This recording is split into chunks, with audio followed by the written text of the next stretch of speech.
আমরা সাজনা পাতা ভাজি করুম, কচু শাক রান্না করুম। সাজনা পাতা ডায়াবেটিসের জন্য অনেক উপকার, কচু পাতা গর্ভবতী মায়ের জন্য অনেক উপকার। ছোট ছোট করে কাইটে নিতে হয় সাজনা পাতা, এমনি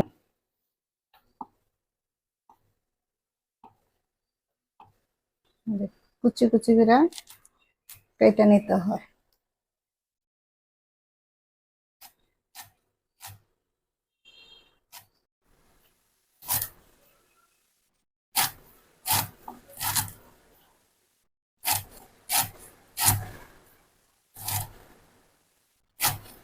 বিসমিল্লাহির রহমানির রহিম।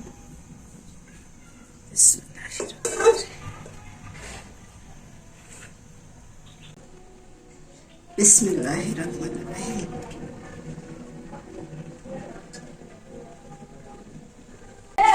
তেল দিছি, তেলটা গরম হয়েছে, এখন এই যে মরিচ পেঁয়াজ দিতেছি, সাজনা পাতা রান্না করে দিচ্ছি।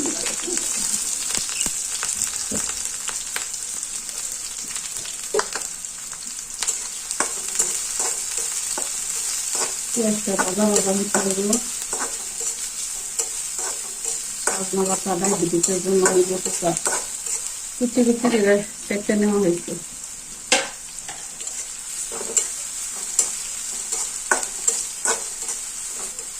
কারেন্ট নাই, গ্যাসের চুলায় রান্না করতেছি, কারেন্টের চুলা অফ, অনেক গরম পড়ছে।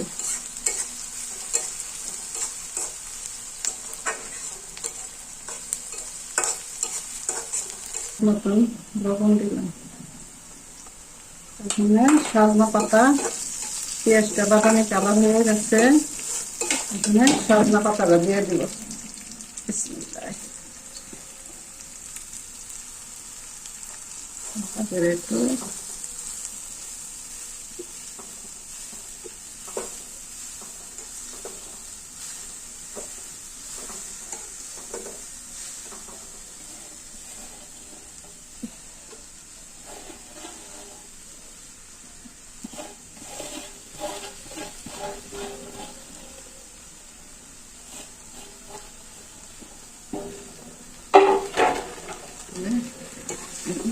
নাড়াচাড়া দেব।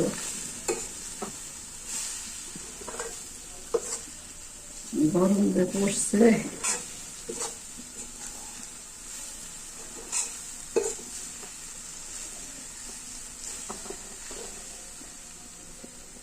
চুলা আঁচটা বাড়াই দিতেছি।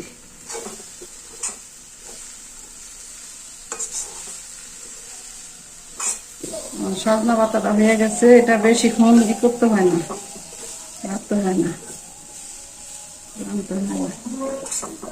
এখন নামায় ফেলবো, হয়ে গেছে সাজনা পাতাটা হয়ে গেছে।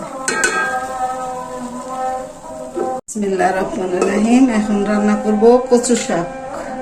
এই যে তেলটা, চুলাটা তার এইটা গরম হয়ে গেল, কড়াইটা। বিসমিল্লাহ। এই যে তেলটা দিতেছি,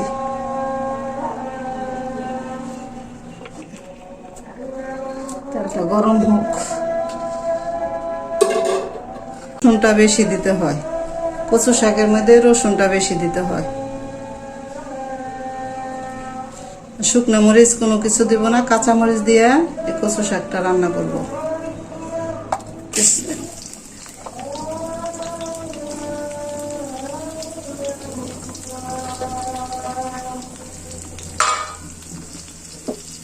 তেজপাতা দিতে হয়, লেবু পাতা।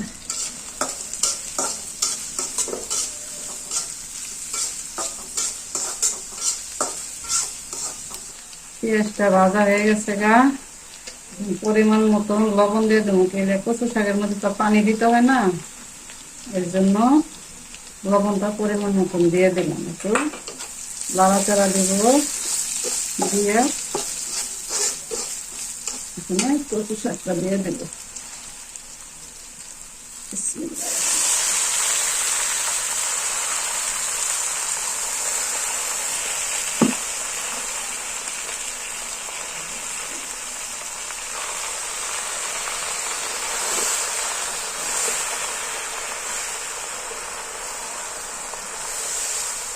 কচু শাক ভাত দিই, ভাত দিলে তো ভিটামিনটা চলে যাবে।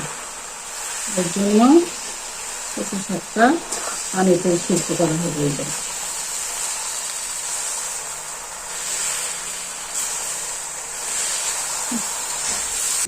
এখানে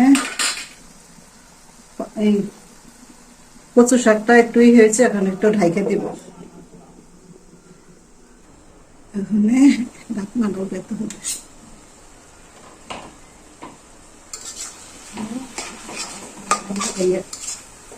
রাখলাম খুব সুন্দর রান্না দিতে হবে। দাঁড়ি ঢুকিয়ে দিয়ে একটু করতে হয়।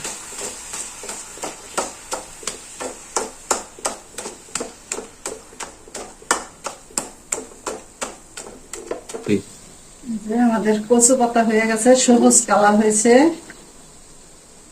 এখন এই যে লেবু পাতা দিয়ে একটু লাড়া দিতে হবে, বেশিক্ষণ রাখা যাবে না, নাইলে আবার তিতা লাগবে। হয়ে গেছে আমাদের রান্না, এখন না ফলাবো।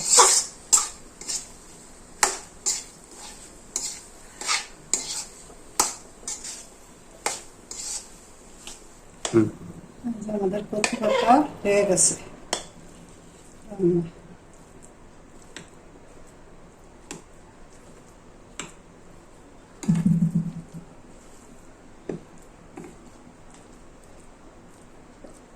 সজনা পাতা ভাজি, কচু শাক রান্না হয়ে গেছে।